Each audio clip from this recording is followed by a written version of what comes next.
במגדל הגבוה בסיינה. עומר פה ספר כמעט 400 מדרגות.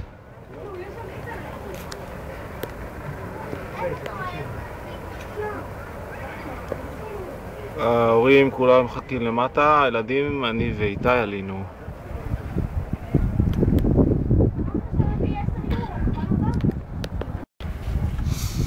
אני מצלם פה מכל חלון שיש את הנוף המדהים.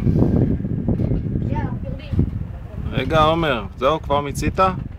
וככה היה קשה לך לטפס וכבר אתה רוצה לרדת? בוא נצלם פה גם את הפעמון. חשבתי שזה יהיה יותר מרשים. מה לא מרשים בזה? מה לא מרשים? סתם, צחקתי לגמרי. מפחיד. אתם רואים? בסוף זה יותר מפחיד מאשר...